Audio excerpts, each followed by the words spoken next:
ಮತ್ತೆ ಅರೆಸ್ಟ್ ಆಗಿದ್ದಾರೆ big boss ಮಾಜಿ ಸ್ಪರ್ಧಿ ರಜತ್. ಕಾರಣ ಏನು? ಎಲ್ಲರಿಗೂ ಪಟು ಕನ್ನಡ ಯೂಟ್ಯೂಬ್ ಚಾನಲ್ಗೆ ಸ್ವಾಗತ ಸುಸ್ವಾಗತ ಅಂತ ಹೇಳ್ತಾ ಬಿಟ್ಟು ಶುರು ಮಾಡೋಕ್ಕಿಂತ ಮೊದಲು ಯಾರೆಲ್ಲ ನಮ್ಮ ಯೂಟ್ಯೂಬ್ ಚಾನಲ್ ಮೊದಲು ನೋಡ್ತಿದ್ರಿ ಅವರೆಲ್ಲ ಸಬ್ಸ್ಕ್ರೈಬ್ ಮಾಡ್ಕೊಳ್ಳಿ ಮತ್ತು ಅಲ್ಲೇ ಪಕ್ಕದಲ್ಲಿರೋ ಬೆಲ್ ಐಕಾನನ್ನು ಪ್ರೆಸ್ ಮಾಡಿ. ಮಚ್ಚು ಹಿಡಿದು ರೀಲ್ಸ್ ಮಾಡಿದ್ದ ಕಾರಣಕ್ಕೆ ಬಿಗ್ ಬಾಸ್ ಸ್ಪರ್ಧಿಗಳಾದ ರಜತ್, ಕಿಶನ್ ಹಾಗೂ ವಿನಯ್ ಗೌಡ ಅವರನ್ನು ಪೊಲೀಸರು ಬಂಧಿಸಿ ವಿಚಾರಣೆ ಮಾಡಿದ್ದರು. ಕೆಲ ದಿನಗಳ ಬಳಿಕ ಅವರಿಗೆ ಜಾಮೀನು ಕೂಡ ಸಿಕ್ಕಿತ್ತು. ಈಗ ರಜತ್ ಅವರನ್ನು ಬೆಂಗಳೂರಿನ ಬಸವೇಶ್ವರನ ಪೊಲೀಸರು ಮತ್ತೆ ಬಂಧಿಸಿದ್ದಾರೆ. ವಿನಯ್ಗಾಗಿ ಹುಡುಕಾಟ ನಡೆದಿದೆ. ರಜತ್ ಅವರನ್ನು ವೈದ್ಯಕೀಯ ಪರೀಕ್ಷೆಗೆ ಒಳಪಡಿಸಿ ಕೋರ್ಟ್ ಎದುರು ಹಾಜರುಪಡಿಸಲು ಸಿದ್ಧತೆ ನಡೆದಿದೆ. ರಜತ್ ಮತ್ತೆ ಅರೆಸ್ಟ್ ಆಗಲು ಕಾರಣ ಏನಾಗಾದರೆ? ರಜತ್ ಹಾಗೂ ವಿನಯ್ ಮಚ್ಚು ಹಿಡಿದು ರೀಲ್ಸ್ ಮಾಡಿದ್ದರು. ಅಕ್ರಮ ಶಸ್ತ್ರಾಸ್ತ್ರ ಕಾಯ್ದೆ ಅಡಿಯಲ್ಲಿ ರಜತ್ ಹಾಗೂ ವಿನಯ್ ಬಂಧನ ಆಯಿತು. ರೀಲ್ಸ್ಗೆ ಬಳಕೆ ಮಾಡಿದ್ದು ಒಪ್ಪಿಸುವಂತೆ ಪೊಲೀಸರು ಸೂಚಿಸಿದ್ದರು. ಆದರೆ ಈ ವೇಳೆ ರಬ್ಬರ್ ಮಚ್ಚು ನೀಡಲಾಯಿತು.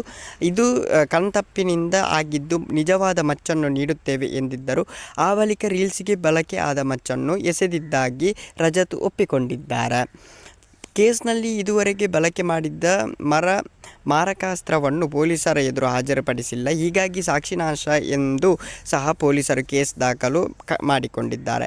ಅತ್ತ ಕೋರ್ಟ್ನಲ್ಲಿ ರಜತ್ಗೆ ಜಾಮೀನು ನೀಡಲಾಗಿದೆ. ಈ ವೇಳೆ ಕೋರ್ಟ್ ಕೆಲ ಷರತ್ತುಗಳನ್ನು ವಿಧಿಸಿದ್ದು, ಇದರಲ್ಲಿ ಅವರು ವಿಚಾರಣೆಗೆ ಹಾಜರಿ ಆಗಲೇಬೇಕು ಎಂಬುದು ಕೂಡ ಆಗಿತ್ತು.